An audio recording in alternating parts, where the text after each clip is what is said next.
वरदान से प्राप्त अग्नि के पुतले को उग्रा समुद्र में फेंक देती है। समुद्र के स्पर्श से जन्मे उग्रा पुत्र सिंधु को देखकर इंद्र भयभीत हो जाते हैं। शुक्राचार्य सिंधु को नीति ज्ञान की शिक्षा देते हैं। उधर सिंधु से भयभीत देवराज इंद्र अपने भाई सूर्य के समीप प्रकट होकर कहते हैं, भैया सूर्यदेव, ये दुष्ट सिंधु दैत्य मात्र कह ही नहीं रहा, आपसे वरदान प्राप्त कर यह संसार के लिए एक संकट बन जाएगा।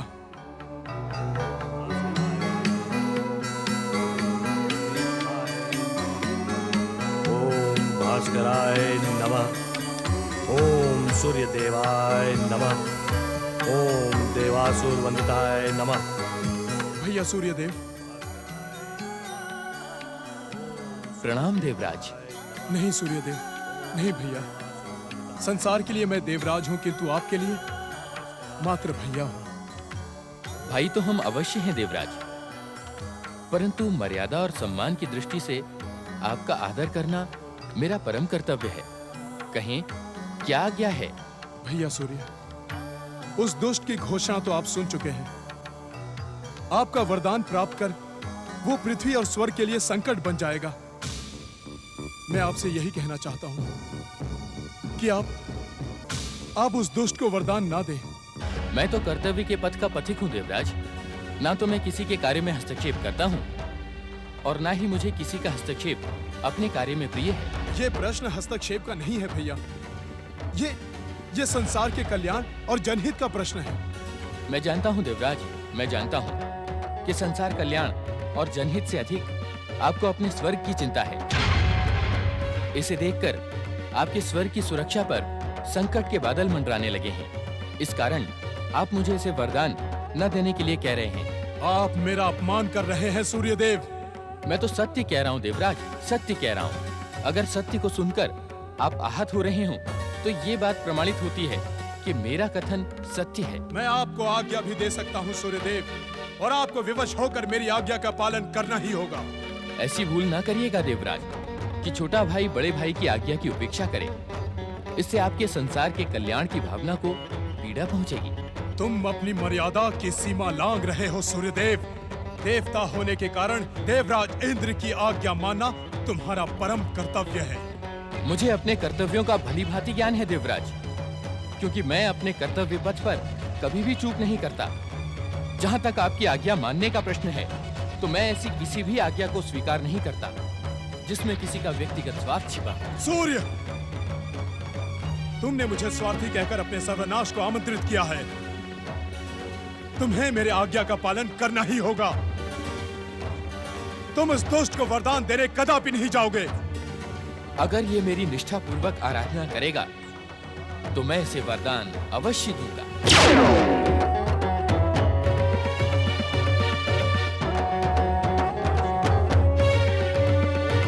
देवराज इंद्र की उपेक्षा करके तुमने उचित नहीं किया सूर्यदेव। समय आने पर इसका दंड मैं तुम्हें अवश्य दूंगा।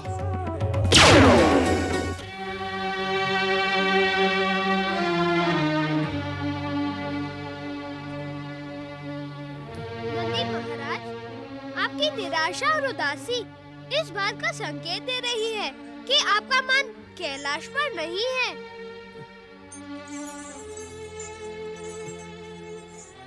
नहीं मयूरेश्वर, ऐसी कोई बात नहीं है। तो फिर कैसी बात है नंदी महाराज? अच्छा एक बात तो बताओ, गौरी पुत्र श्री गणेश और भैया कार्तिकेय का मिलन अवश्य ही आनंदमय रहा होगा। माता पार्वती भी लंबे समय के पश्चात भैया कार्तिकेय को देखकर अत्यंत प्रसन्न हुई होंगी।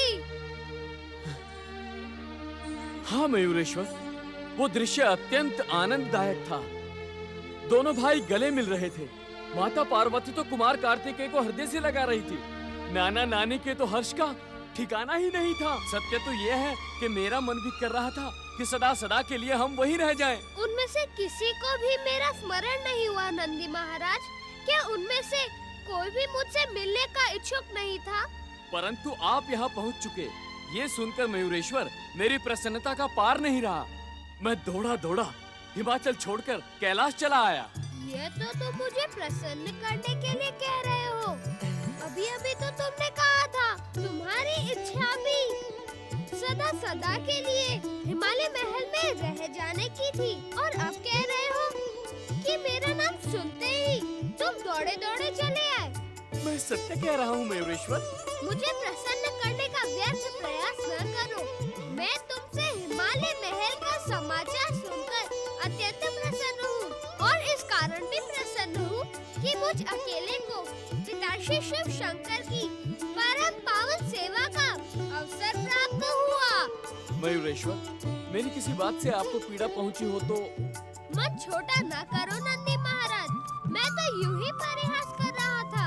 पिताश्री ने मुझे अपनी सेवा का अवसर दिया। इससे अधिक मेरे जीवन में और कुछ नहीं हो सकता। ओम नमः शिवाय। हर हर महादेव, हर हर महादेव।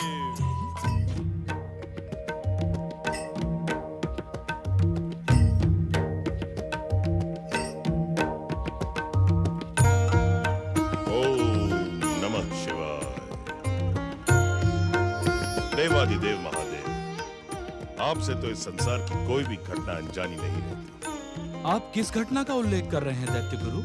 उग्रा पुत्र सिंधु दैत्य के प्रकट होने का दृश्य आपने अपने ध्यान में प्रत्यक्ष देखा होगा। उस दुष्ट दैत्य की दुष्टता देखें शिव शंकर। कैसी दुष्टता दैत्य गुरु? देवादिदेव, उस दुष्ट ने अपने गुरु के आदेश की उपेक्षा करके आपकी आराधना करना अस्वीकार कर दिया है। वह उन्हीं सूर्य देव की आराधना करना चाहता है जिन्होंने उसकी माता को शाप देकर उसका शरीर अग्नि में बना दिया था। दैत्य गुरु शुक्राचार्य, यदि सिंधु दैत्य की श्रद्धा अदिति पुत्र सूर्यदेव में है तो रहने दीजिए।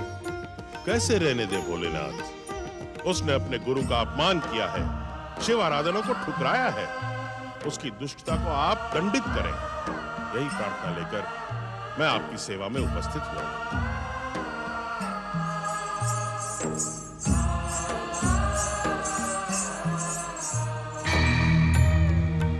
प्रणाम पिताश्री। मुझे देखकर चकित होने की आवश्यकता नहीं है दैत्य गुरु।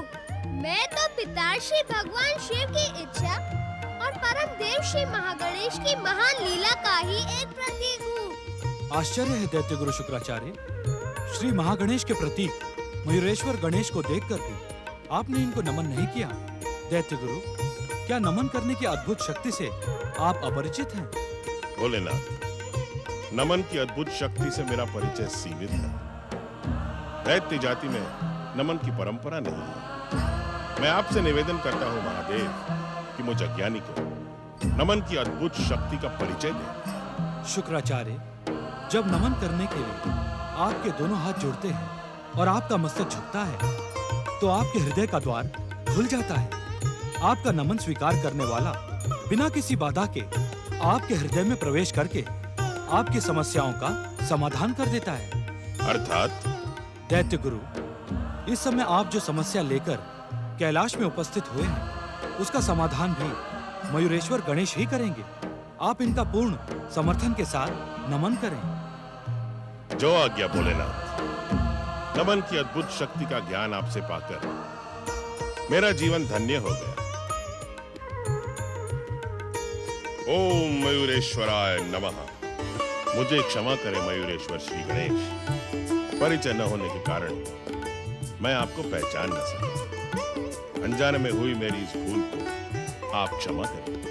आप अनजान हैं, मैं ये मान लेता हूँ, परंतु इतने भी अनजान नहीं है कि परम देव श्री महागणेश के प्रतीक स्वरूप को देखकर भी पहचान न सके।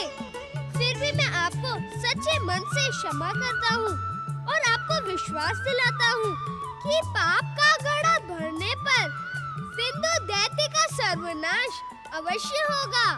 मयूरेश्वर श्री गणेश, आपकी कृपा वचन सुनकर सिंधु दैत्य के प्रति मेरे मन में उमड़ती प्रतिशोध की ज्वाला को शांति मिली है। मैं आपको सच्चे हृदय से धन्यवाद देता हूँ। आपकी जय हो।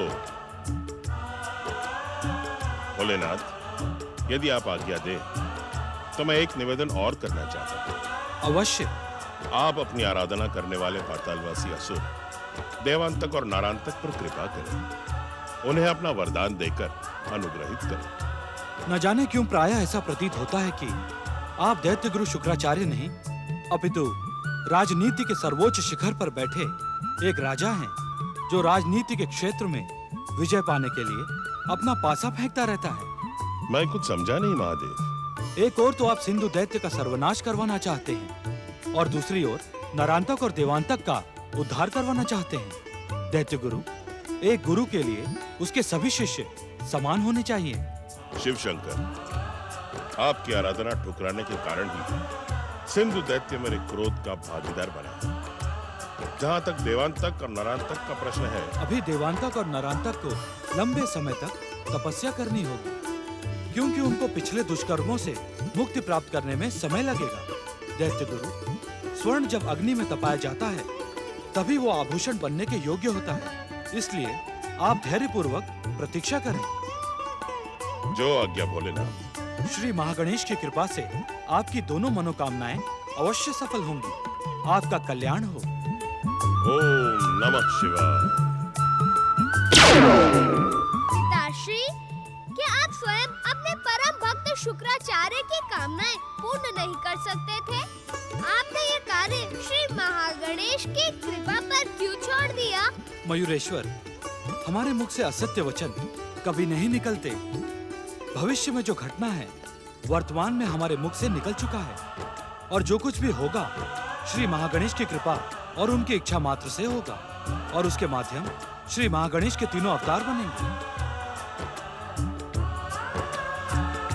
पिताश्री के वचनों पर विश्वास रखें नंदी महाराज। जो कुछ भी होगा वह इनके कथन के अनुसार ही होगा।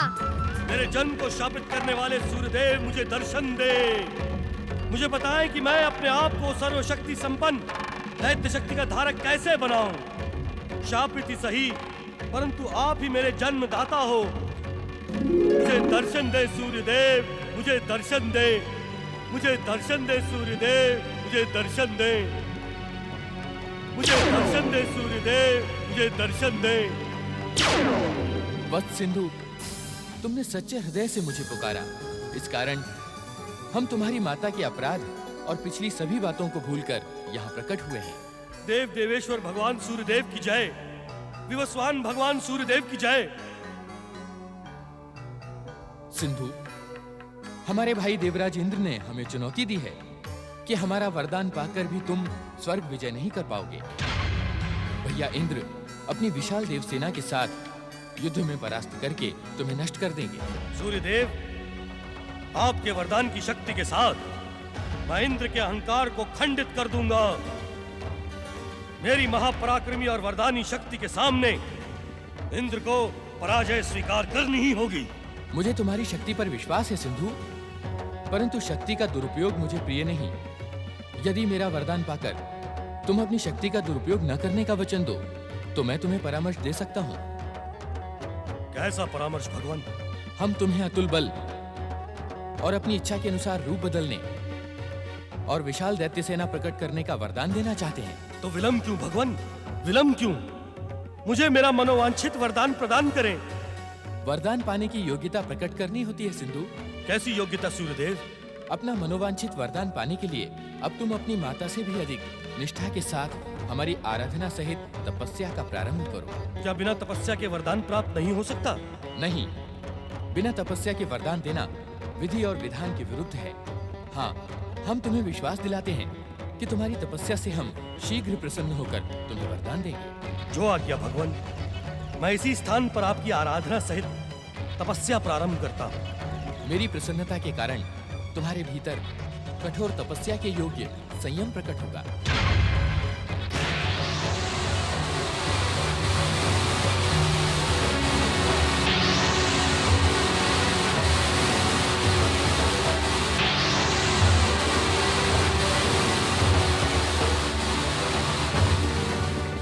अब तुम्हारा आकार तपस्या के योग्य हो गया है। तुम्हारा कल्याण हो वत्स, तुम्हारा कल्याण हो। ओम ओम सूर्यदेवाय नमः।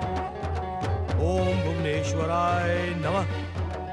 ओम विवस्वते नमः।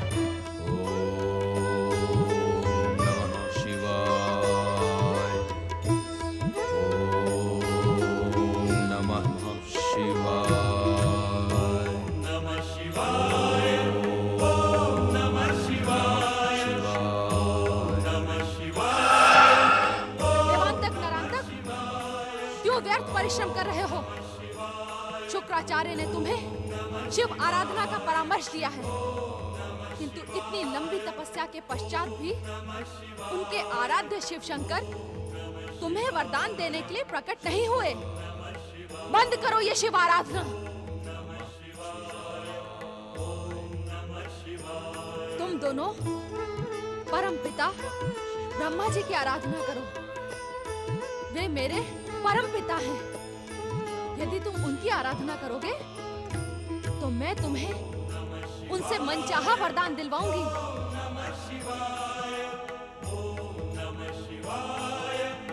तीनों तारक पुत्रों तारकाक्ष, कमलाक्ष और विद्युन्माली ने ब्रह्मदेव से त्रिपुरों का वरदान पाया है।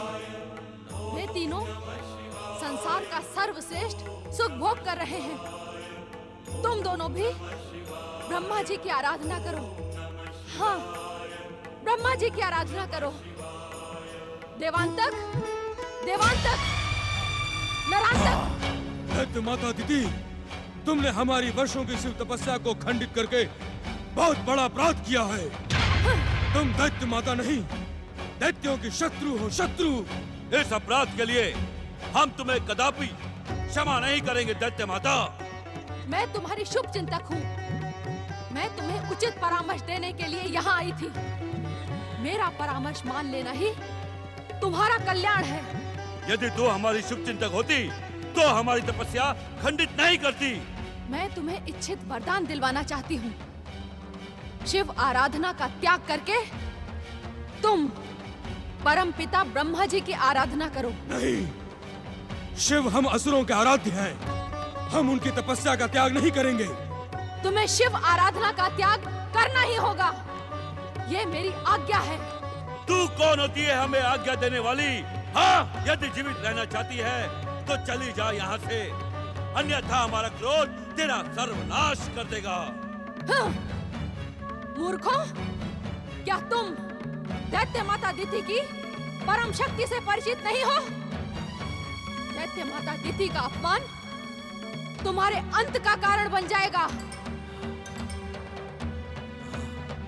भैया देवांतक, ये दुष्टा इस तरह मानने वाली नहीं। इसे दंडित करना ही होगा। तुम ठीक कह रहे हो भैया नरांतक। आओ, भैया नरांतक, हमने दैत्य गुरु का परामर्श माना, परंतु दैत्य माता दिति ने हमारी तपस्या पूर्ण न होने दी। अब हम दैत्य गुरु को क्या मुंह दिखाएंगे? यही तो मैं भी सोच रहा हूँ भैया देवांतक। अब भगवान शिव भी हम पर प्रसन्न नहीं होंगे। ऐसी स्थिति में हमारा पाताल लोक जाना ही उचित होगा। समय व्यर्थ करने से उचित तो ये होगा कि हम पाताल की ओर चले। नारायण नारायण। पातालवासी देवांतक और नरांतक, तुम दोनों इस प्रकार दुखी ना हो। तुम दोनों की तपस्या खंडित करने की दोषी दैत्य माता दिति है, तुम दोनों नहीं।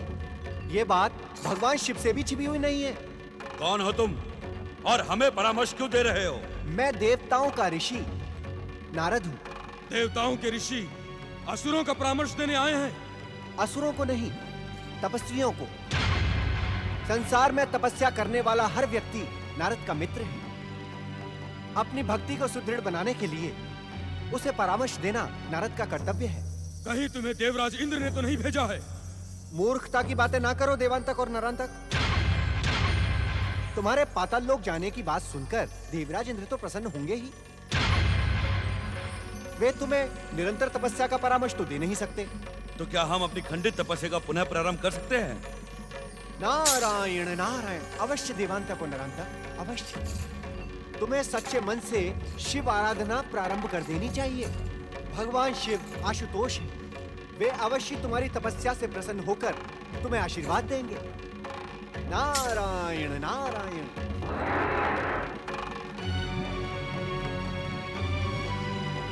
अब विलंब करना उचित नहीं है भैया नारायण।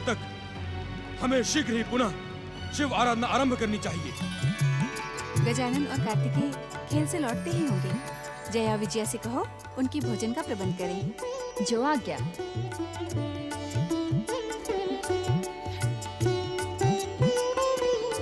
तुम दोनों खेल में अपने सुध-बुध भूल जाते हो क्या? तुम्हें भूख प्यास का भी ध्यान नहीं रहता? ध्यान न रहता तो हम लौट कर ही क्यों आते?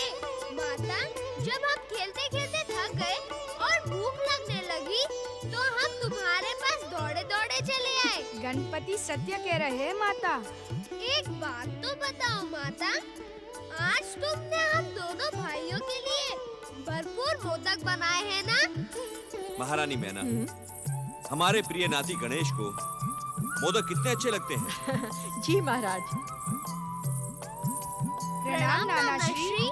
प्रणाम नानी श्री। दीर्घायु हो पुत्रो। गजानन, हमें तुम्हारी भूख का पूरा ध्यान है।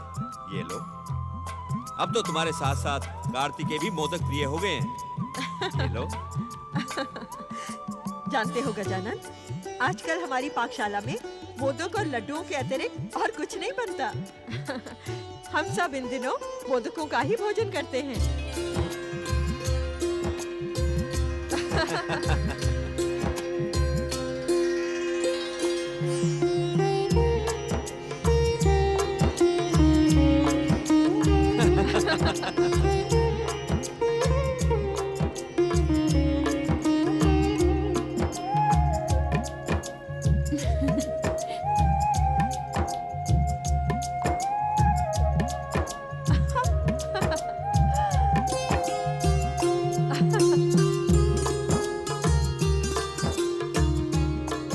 जय विजया, शीघ्रता से जाओ, दासियों से कहो और मोदक लेकर आए। गजानन को कुछ भी कहने का अवसर न देना। मैं कुछ नहीं कहूँगा नानी माँ। ये डकार तो ये दिखाने के लिए थी कि हम दोनों अभी तृप्त नहीं हुए हैं। ओम महागणेशाय नमः। प्रणाम देवर्षि। आपका कल्याण। आप उचित समय पर पधारे हैं देवर्षि। नानी माँ, देवऋषि के लिए कुछ प्रसाद और मंगवाइए। ये विश्व भ्रमण करके आ रहे हैं। इनकी भूख तो हमसे कई गुना अधिक होगी। एक दंत, मेरी भूख तो आप सभी के एक साथ दर्शन पाकर शांत हो गई है। मुझे प्रसाद की आवश्यकता नहीं है। देवर्षि, लोक दिखावे के लिए औपचारिकता आवश्यक होती है, परंतु अपने ही घर में दिखावे की क्या आवश्यकता है? मन ही मन तो आप मोदक खाने को उत्सुक होंगे और दिखाने के लिए अस्वीकार कर रहे हैं। संकोच न करें देवर्षि।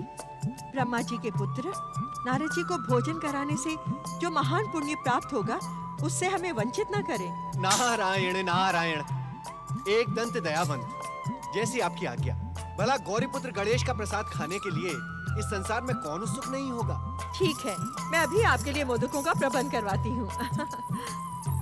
देवर्षि, आपने अब तक माता को संसार का नवीन समाचार नहीं सुनाया। मैं वही समाचार सुनाने तो आया हूँ। माता, इस समय आपके संसार में बहुत उथल पुथल चल रही है। उथल पुथल अर्थात? नारायण नारायण। माता, एक ओर तो सूर्य देव द्वारा शापित महारानी उग्रा का पुत्र सिंधु दैत्य सूर्य देव की तपस्या कर रहा है, तो दूसरी ओर शुक्राचार्य द्वारा प्रेरित देवांतक और नरांतक भगवान शिव की तपस्या कर रहे हैं। तीनों लोगों का साम्राज्य पाने के लिए असुर जाति सदा से ही तपस्या और साधना करती आ रही है। इसमें नवीनता कैसी?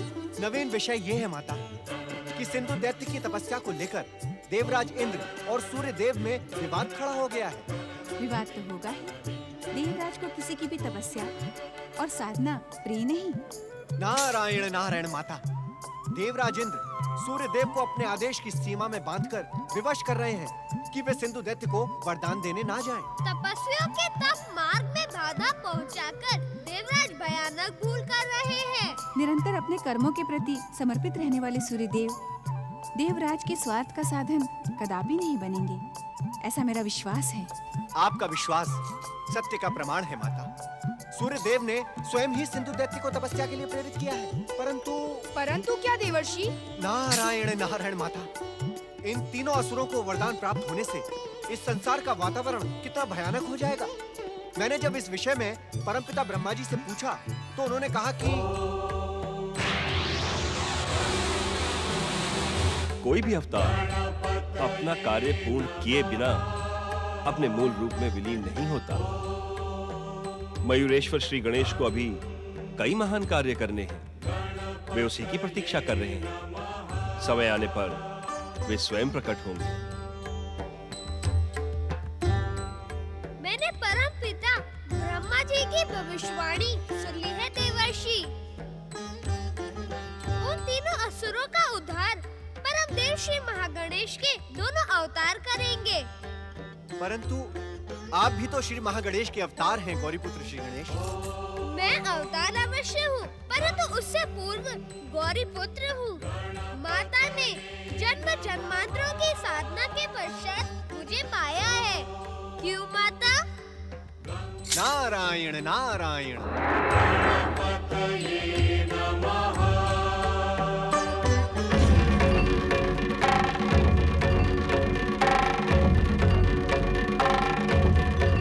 आज न जाने क्यों शिव आराधना में मेरा मन नहीं लग रहा। दैत्य जाति के भविष्य को लेकर पिछले कई दिनों से मेरा मन चिंतित है।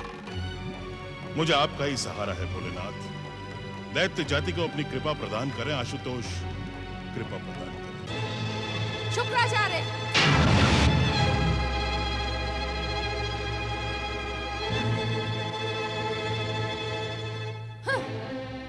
अपने आश्रम का स्थान बदलकर भी आप मेरी दृष्टि से छुप नहीं सकते। जान सकती हूँ कि आपने मुझे सूचना दिए बिना अपने आश्रम का निर्माण इस गुफा में क्यों कर लिया? दैत्य माता दीदी, मैंने आश्रम का स्थान परिवर्तन आपसे छुपने के लिए नहीं किया है। आश्रमों में रहने वाला प्रत्येक मुनि चतुर्मास प्रारंभ होने से पहले किसी अन्य स्थान पर अपने आश्रम का निर्माण कर लेता है। मैंने भी उसी परंपरा का पालन किया है। मैं आपकी परंपराओं से भली भांति परिचित हूँ शुक्राचार्य। शिव आराधना का ढोंग करने वाले वास्तव में आप दैत्य गुरु नहीं, दैत्य शत्रु हैं। देवांतक और नरांतक को शिव आराधना का परामर्श देकर आपने उन्हें भ्रमित किया है। दैत्य माता, अपना दोष दूसरे के मस्तक पर मढ़ देने में आपकी चतुराई जगत प्रिय है।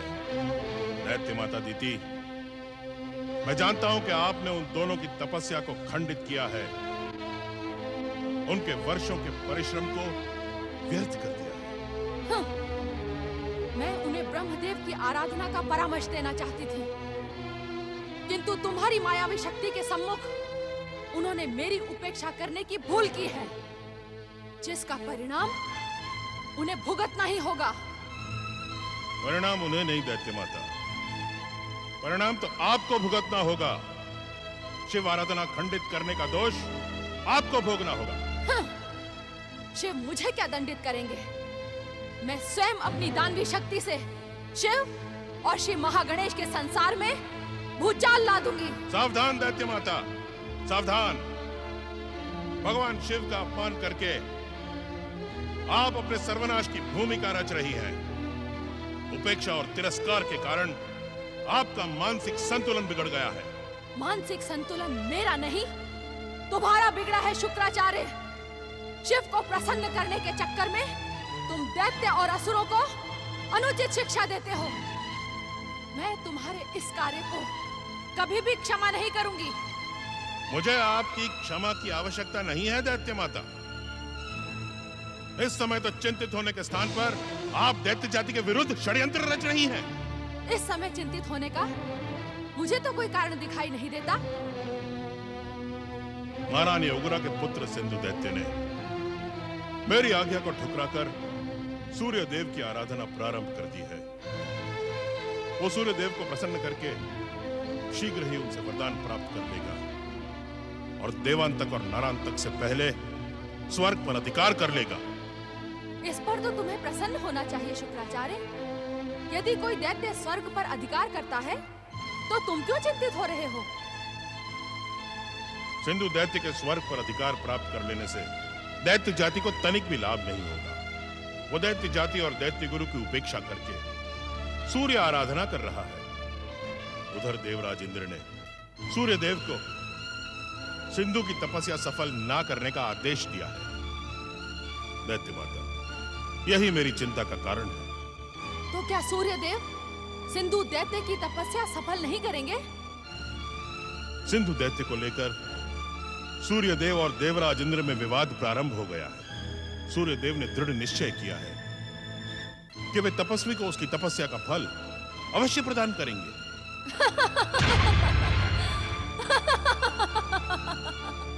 असमय इस अट्टहास का कारण जान सकता हूं दैत्य माता?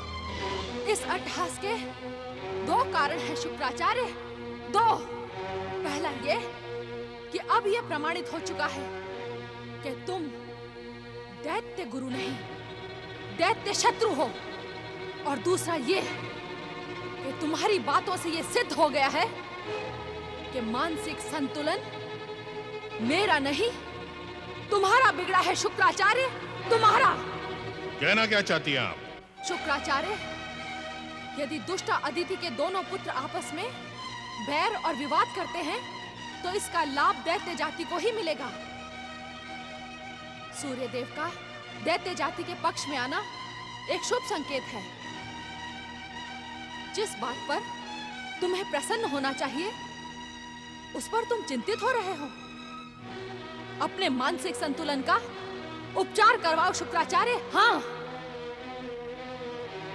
दैत्य माता, मुझे क्या करना है और क्या नहीं ये मैं भली भांति जानता हूं। अपनी बहन के विरुद्ध प्रतिशोध और प्रतिरोध की भावना ने आपके भीतर की नैतिकता को नष्ट कर दिया है। शुक्राचार्य, मेरी बात ध्यान से सुने दैत्य माता। यदि सिंधु दैत्य ने देवांतक और नारांतक से पूर्व स्वर्ग विजय पा ली तो ये दोनों दैत्य निराश हो जाएंगे। यही मेरी चिंता का कारण है। तुम्हें किसी भी मूल्य पर सिंधु को स्वर्ग विजय करने से रोकना है शुक्राचार्य। ये दैत्य माता दिति का आदेश है।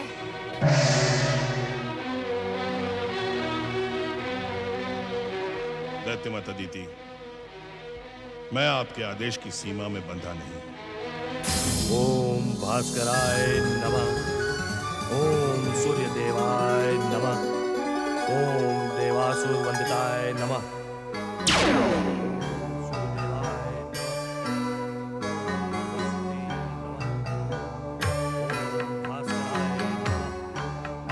ओम सूर्यदेवाय नमः। ओम विवस्वते नमः। ओम भास्कराय नमः। अग्निदेव, जैसे जैसे सिंधु दैत्य की तपस्या पूर्णता की ओर बढ़ रही है वैसे वैसे देवताओं के मध्य संघर्ष की संभावना बढ़ती जा रही है। हाँ वरुण देव, सिंधु दैत्य को वरदान देकर सूर्यदेव हम देवताओं के विरुद्ध षड्यंत्र कर रहे हैं। हमें उनको रोकने का कोई ना कोई उपाय सोचना ही होगा। यदि तुम तीनों सूर्यदेव के षड्यंत्र को खंडित करना चाहते हो तो सिंधु की तपस्या को पूर्ण नहीं होने देना। अर्थात देवराज, हम सिंधु की तपस्या में बाधा उत्पन्न करें? हाँ, यदि उसकी तपस्या पूर्ण ही नहीं हुई तो सूर्यदेव उसे वरदान क्या देगा?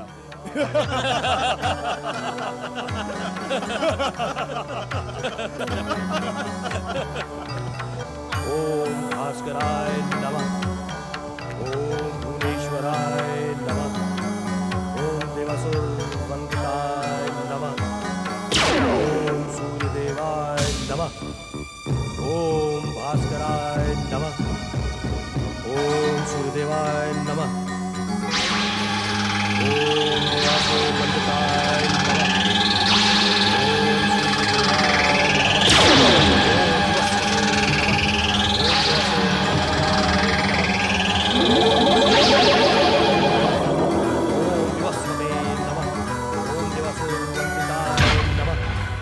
एक तपस्वी की तपस्या में बाधा पहुंचाकर तुमने देवताओं के नाम को कलंकित कर दिया है। लौट जाओ यहाँ से, लौट जाओ, अन्यथा मेरा तेज तुम्हें भस्म कर देगा।